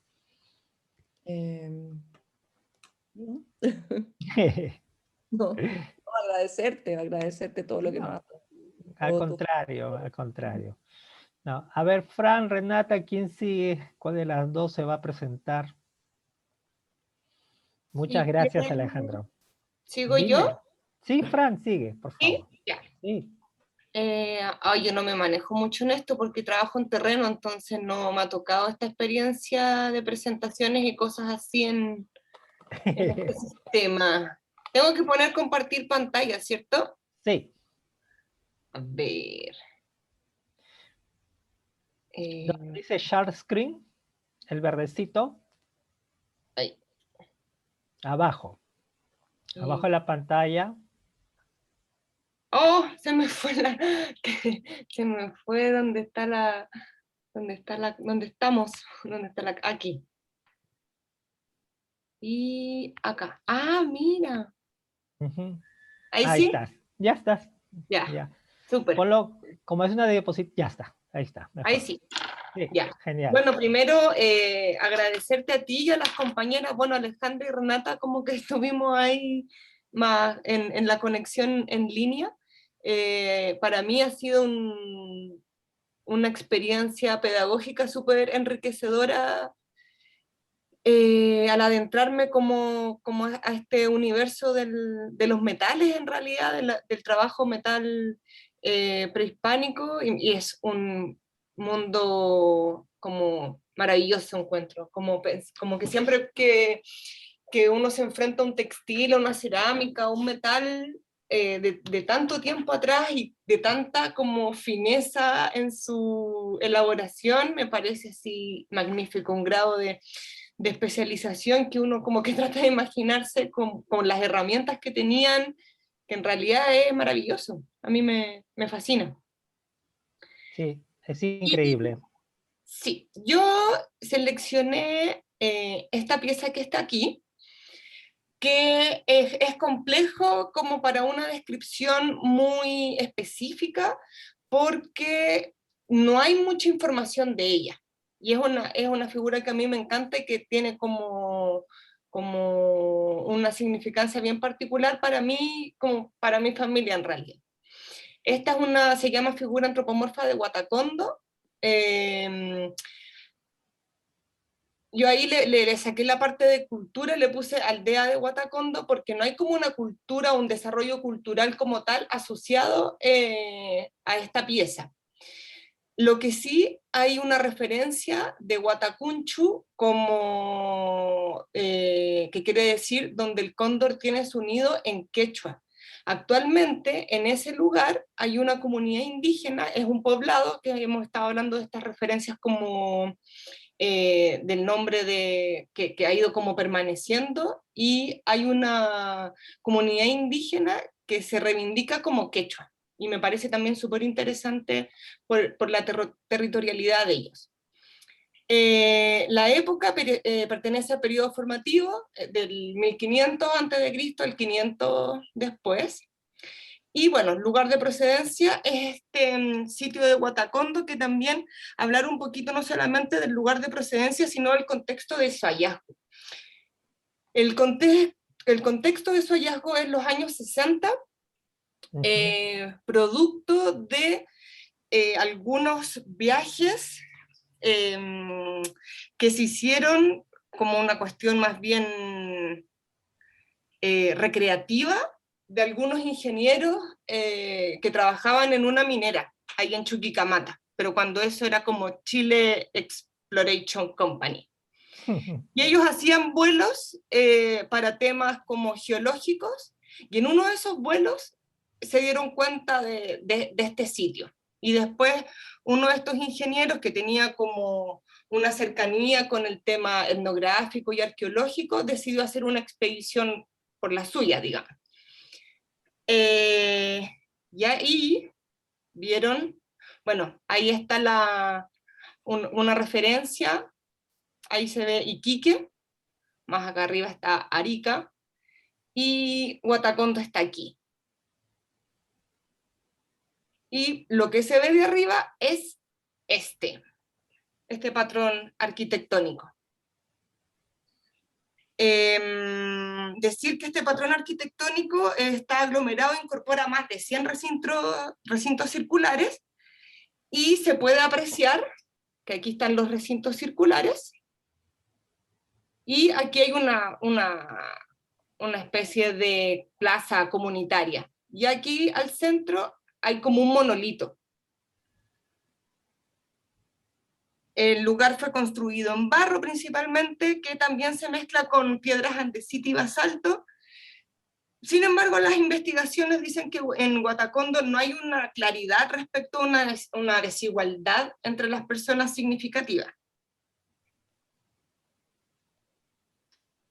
Eso para hacerse una idea de cómo era el sitio. Respecto a la técnica de manufactura, es una pieza más o menos como sencilla, entre comillas. No tiene como demasiadas técnicas y tampoco técnicas de decoración. Hay un diseño, un trazado, de la pieza, laminado, recortado, y hay una pequeña perforación en la parte superior, porque esta pieza sería un colgante. Respecto a las técnicas de decoración, yo por lo menos no identifico una, no sé si... Punteado, los ojitos y la boquita. Ah, perfecto, lo voy a anotar. Y no, y te digo que sí, o sea, sí es martillado, no es laminado, es martillado. Mira las fallas que tiene, las rayas. Perfecto. No, parece que han vaciado, ¿no? En un molde, después han recortado, pero que ha tenido problemas, que no es homogénea la textura. Claro, Por eso digo que es martillado, más que laminado. claro, por lo menos en lo que leí, que tampoco es mucho, en el sitio del Museo Nacional de Historia Natural, donde yo supongo que está, por eso lo puse como en incógnita, porque la persona que lo encuentra es Grete Motzny. A partir de estas primeras expediciones que hicieron estos ingenieros, ella se les van entregando como los reportes de lo que aquí se encuentra, y ella va a hacer una expedición ahí. Ella, arqueóloga, que después fue directora del Museo Nacional de Historia Natural, y encuentran esta pieza de manera superficial. Fue un hallazgo como fortuito. Entonces, no hay como un contexto tampoco arqueológico que pueda entregar mayor detalle respecto de su situación, digamos, de origen. Hoy, acá estamos. Entonces, el diseño antropomorfo y una descripción colgante respecto a la figura. Se pueden apreciar los codos flectados y las manos hacia arriba, y posee un adorno o faldellín en cintura y cabeza o tocado con forma radiada. Lo pongo así porque en algunos textos refiere a un adorno, y en otros específicamente que esto es un faldellín, la parte de al medio, que se ve como una especie de faldita. Y la cabeza, hay textos que refieren a una cabeza y otros a un tocado. Respecto a su composición, eso sí está con estudios: 80% de oro, 16% de plata y 3% de cobre y otros elementos. También lo que sí está bastante descrito es que esta figura es una representación extendida en el territorio de Tarapacá, Norte Grande de Chile, para este periodo formativo. Como ya se ha mencionado en algunas clases, este periodo formativo en general tiene que ver con un periodo de bastantes modificaciones, producto de que se empiezan a producir, digamos, los primeros asentamientos ya de forma más permanente. Entonces, están combinando casi recolección con las primeras agricultura a pequeña escala, con los primeros sistemas de caravaneo, trasladando productos de un lugar a otro. Entonces se puede ver en distintas representaciones, ya sea de petroglifos, de textiles, y en el caso que yo estoy exponiendo, de esta figura metálica. Entonces los patrones que más o menos se van repitiendo es este faldellín, que se llama faldellín desdoblado. Ahí hay también una discusión teórica, que hay autores que le llaman faldellín alado, como que si esto tuviera que ver como con unas alitas, pero hay como que hay dos posiciones que más o menos se encuentran. Por lo general son figuras frontales, los brazos están alzados o flectados, y poseen este tocado o esta cabeza radiada. Y algunos textos hablan de que este estereotipo estaría representando a un caravanero, un hombre cóndor, Tunupa, señor de la isla, ícono de Chorrillos, señor de los báculos, como vimos también en alguna de las clases, y en algunos textos se señala que podría tener un posible origen en la cultura paraca o tihuanaco.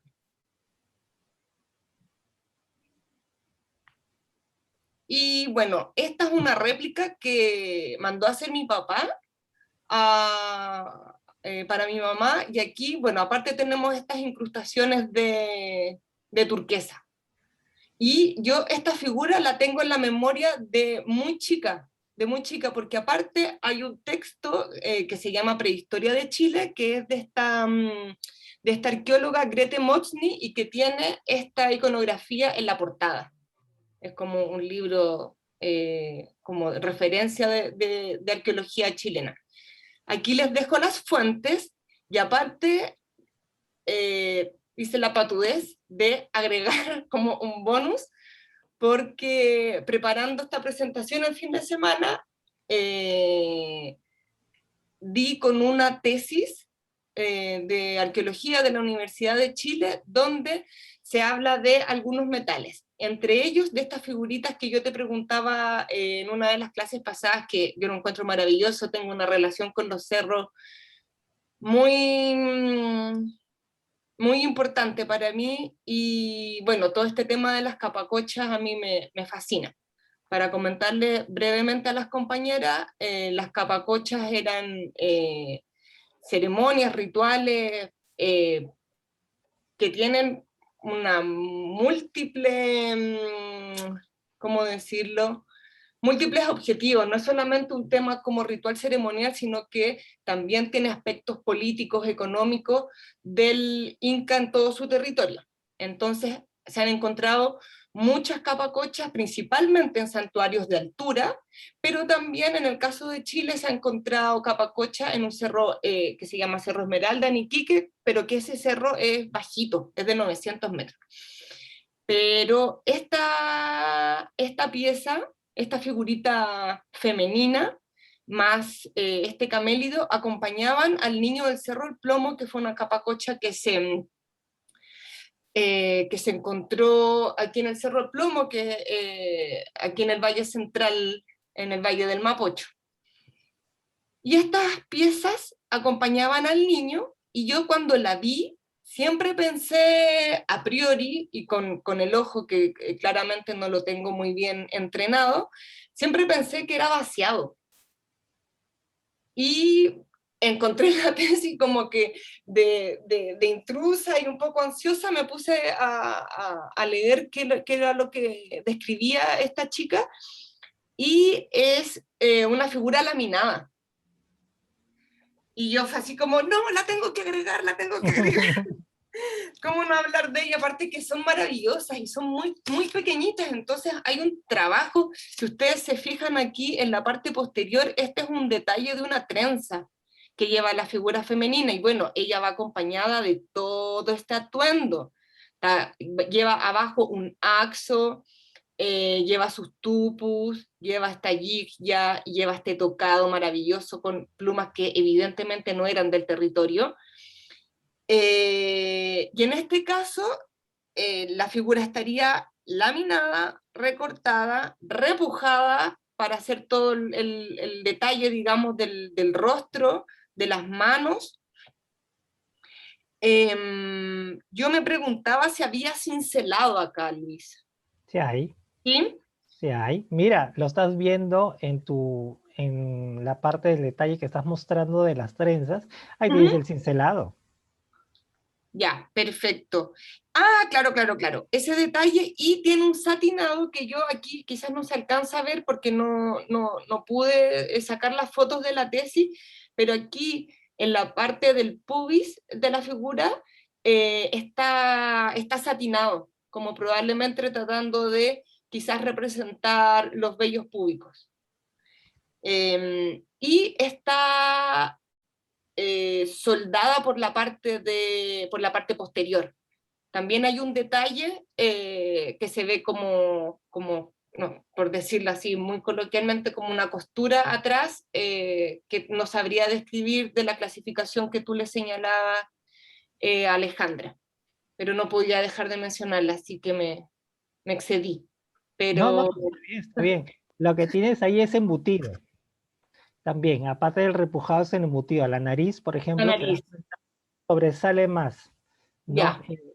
la figura es una figura ensamblada, porque está hecha en láminas. Tienes cincelado para la parte del cabello, ¿no? Tienes recortado, obviamente tienes soldadura, y te podría decir que es soldante, soldadura soldante. Bueno, satinado, como dices, la parte de abajo, por ejemplo, los pies son soldados, no son laminados también. La llama también, por ejemplo, es ensamblada totalmente. Claro, claro. Ujú. No, es una pieza muy bonita. No, y la otra también, yo la he visto, te digo, yo la he estudiado también la anterior. Más cuando la he visto me venía un flash así de... El libro que tú mencionas lo tengo, ¿no? Ahí está. Sí, Sí. es muy bonita, yo la encuentro realmente muy bonita. Sí, sí, es preciosa. En la sencillez me gusta mucho. ¿No? ¿Tienen alguna pregunta para Fran? ¿Alguna cosa que quieran preguntar? ¿Alguna observación, Alejandra, Renata?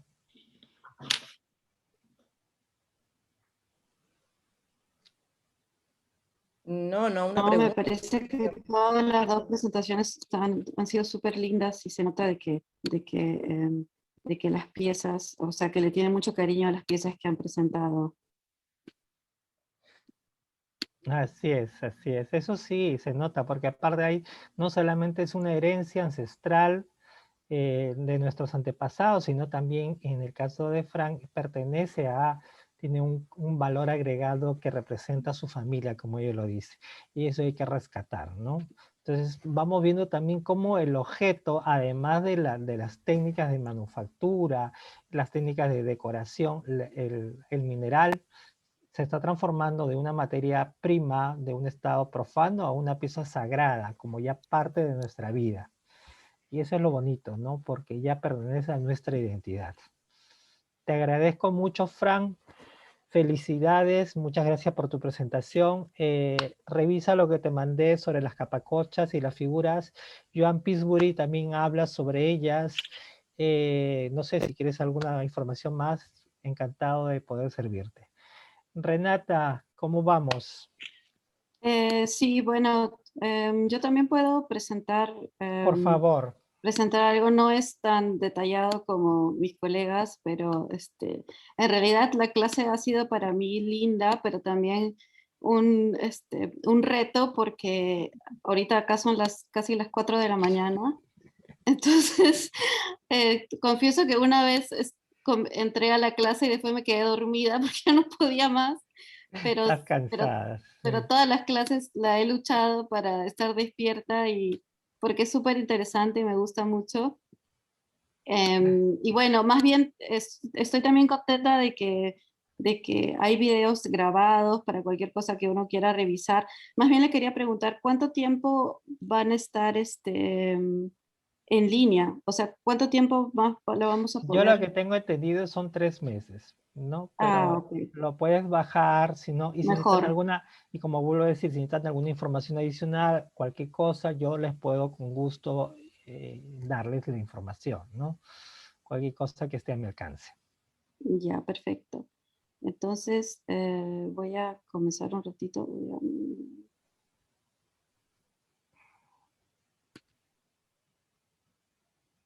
A ver, un segundito que estoy poniendo lo de la computadora.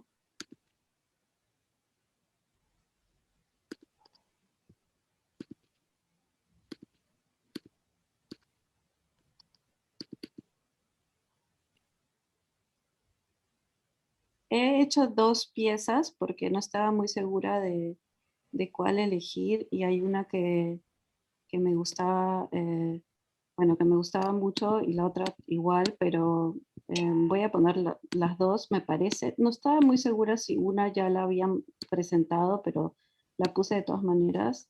Cualquier cosa, si no me dice, porque tengo dos opciones para la presentación. ¿Cómo puedo hacer? Tengo que compartir pantalla, ¿no? Sí, A ver, no. abajo de las fotos está el Ah, share ya, screen, aquí está. y ahí ponga compartir. Ay, qué bonita. A ver, tengo esta pieza que a mí me gusta mucho porque, bueno, primero acá tengo una foto de la parte favorita para mí del Museo del Arco, que es donde está el archivo de los huacos. El depósito, los depósitos visitables. Sí, el depósito, exacto. Para mí, la cultura mochica tiene un significado muy especial porque de esa zona es la familia de mi papá. Entonces, nosotros hemos crecido muy orgullosos. Mis tías abuelas juraban que eran descendientes de los mochicas casi. Entonces, hemos crecido muy identificadas con esa cultura. Acá en este lugar también tengo una foto con mis zapatos porque fuimos a hacer un film sobre los zapatos que yo hago. Acá, por ejemplo, también pueden ver que tengo las Ah, aves la, mochica, de sí, esta, y bueno, acá el túmino, por ejemplo. Entonces, como ese tipo de trabajo influye en mi, bueno, cómo estas piezas influyen en mi trabajo, ¿no? Por eso claro. también elegí esta pieza que me gusta mucho.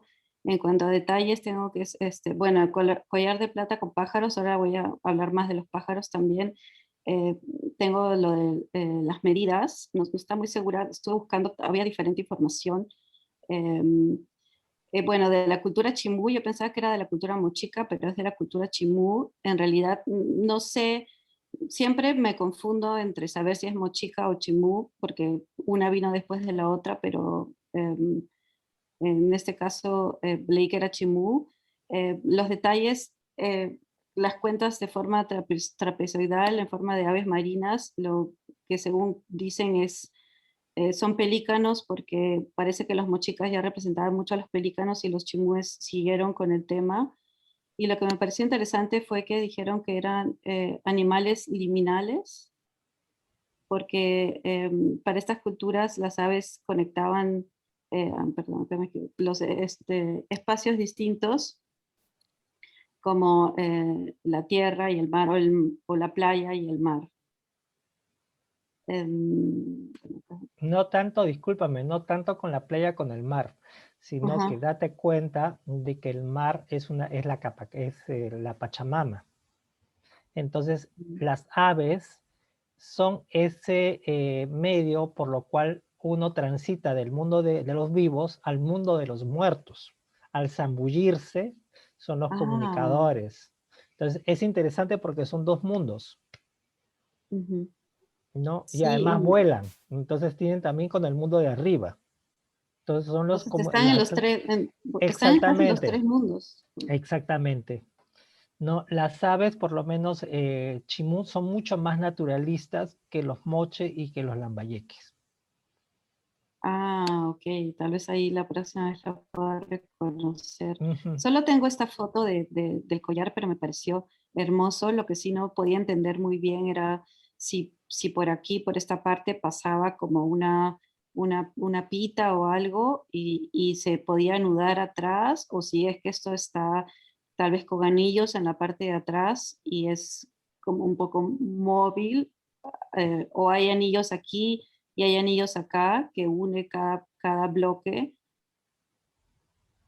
No, son piezas hechas, realizadas independientemente por laminado, repujado, bueno, obviamente el trazado, el doblado y el perforado. ¿Por qué? Porque no lo puedes ver, pero son como una especie de trapecios totalmente ensamblados. Tanto Pero por la ejemplo, parte de abajo es lisa, la parte de pero los atrás es trapecios lisa. están unidos arriba y abajo o solamente... Sí, no, Ah, arriba y abajo tienen perforaciones por donde pasan hilos. No puede ujú. ser de metal, como puede ser de algodón o de otro tipo de fibra, tanto arriba como abajo. Y es una reinterpretación, por decirlo así, de los pectorales del señor de Zipán o de los moche. Y es correcto que acá las aves tienen, es como un ave de dos cabezas, ¿no? Sí, acá lo tienes, en el segundo que tienes arriba, ahí lo ves clarito. Ujú. No.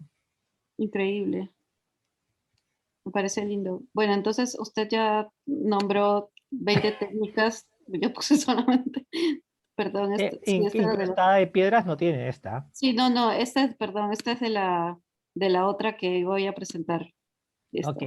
Ah, esa es preciosa también. Sí, bueno, de ahí preparé esta de ah, no, perdón, me estoy saltando lo de las técnicas, ¿no? Habíamos dicho que Ujú. era repujado. No sé si aquí hay algo de cincelado, no, no. Bueno, con la foto no la puedo ver, No pero sé de mucho, ¿no?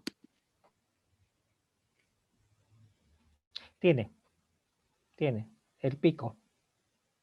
Ah, el pico, ok. Ok, bueno, y acá en todo caso, que para hacer el trapecio en la parte de los costados tendría que ser piezas que se han saldado, ¿no? No, ¿O es solo doblado? doblado y Ah, encajado. pero en las esquinas, Todo es doblado, ¿todo es doblado? todo es doblado. Simplemente que tienes una tapa arriba y una tapa abajo. Ah, ah, increíble. Bueno, después, lo que voy a checar esto, perdón. Después la que también, que me gustan mucho los collares, puse esta de acá. Y los detalles que tengo, sabes que es un collar de oro con cuentas que representa la cara de un jaguar. Después también puse las medidas. Esta sí es de la cultura mochica. Y después leí que era parte de un atuendo funerario.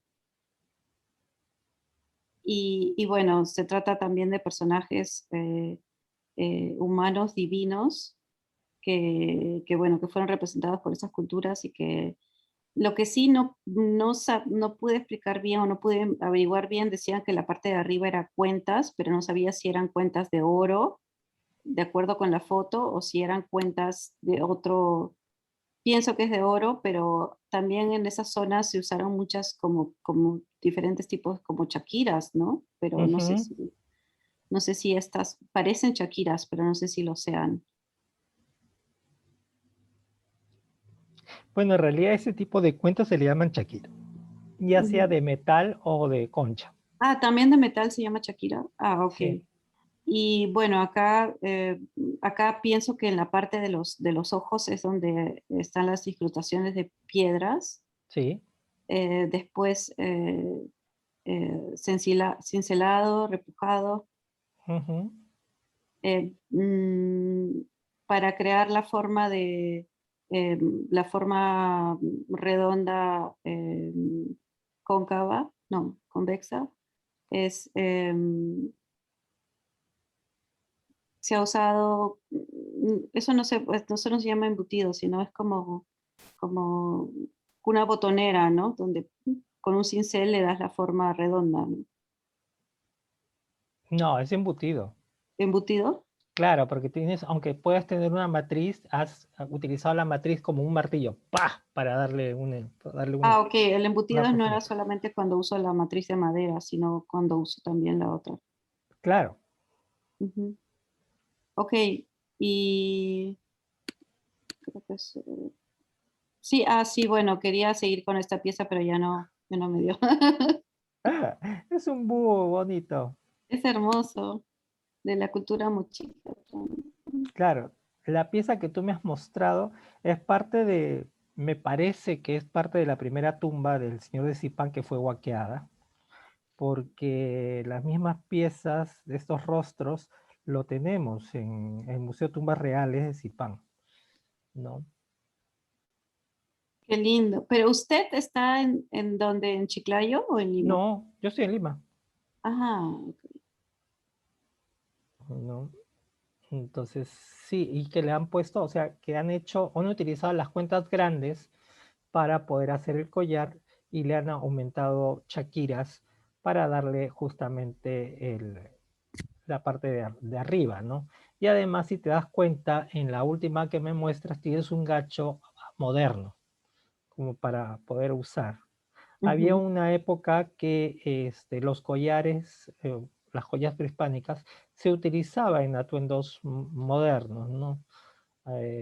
Por ejemplo, se habla mucho que el señor Mujica le regaló un collar a Sarita Montiel, quien la usaba en diferentes recepciones.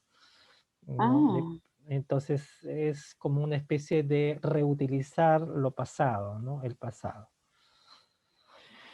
Sí, no tengo foto exactamente de ese collar, pero sí, pueden ser chaquiras. Si han sido de metal, han sido realizadas mediante un cilindro a la cual han soldado, obviamente, y han recortado y han unido totalmente. Si son de concha, han utilizado las conchas de Spondylus, las cuales han tallado y perforado, ¿no? Ahora, lo interesante es que para las conchas y para los minerales, la perforación se hace en forma troncocónica, no se hace en forma recta. De esa forma tú puedes identificar una pieza original de una pieza falsa, ¿no? ok. No, esos son pequeños datitos que uno siempre hay que saber. Muchas veces todas estas piezas, como hemos visto, no las ponen en la parte de atrás porque los orfebres las copian.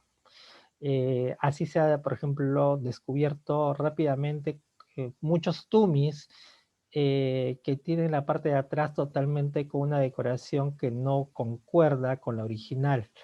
Y es como una especie de seguridad, ¿no?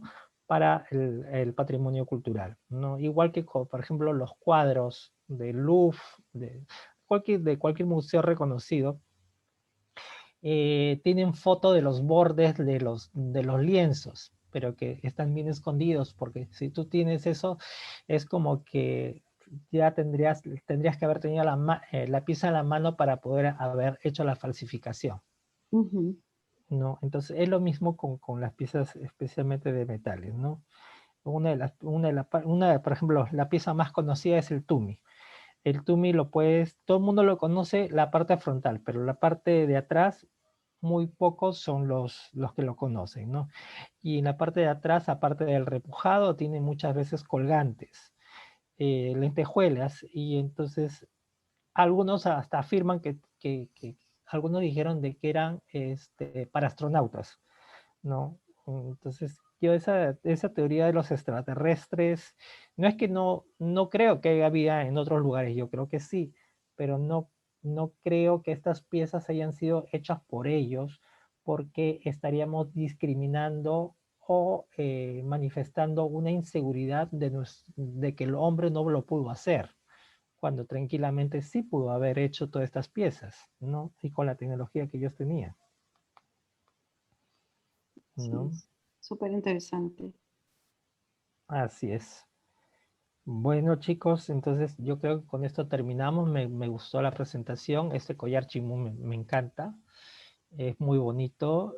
No, Fran, te pasaste. Alejandra, Renata, muchas gracias. Como saben, eh, estoy para servirles. Cualquier duda, cualquier material que deseen. Además, soy conservador y restaurador. Mi especialidad en metales. Si necesitan alguna duda, alguna ayuda, también estoy para servirles. Y bueno, hasta que se terminó el curso, espero que lo hayan aprovechado. Yo encantado de poder apoyarlos y haber sido parte de sus vidas en un pequeño momento, y les agradezco por su apoyo y su comprensión, ¿no? Entonces estamos en comunicación y voy a ya hablar con el INMESR para que les envíen sus certificados. Les agradezco enormemente por su cariño y su generosidad, ¿no? Entonces, hasta acá, muchas gracias y feliz No, muchas noche. gracias a usted. Gracias a ti. Muchísimas gracias. Gracias. Renata, buenos días. Sí. A levantarse. Oh, 2 horas me despierto. Sí. Estamos viendo. Gracias, Chao, chicos. chicos. Cuídense. Hasta luego. Gracias. Nos vemos. Chao.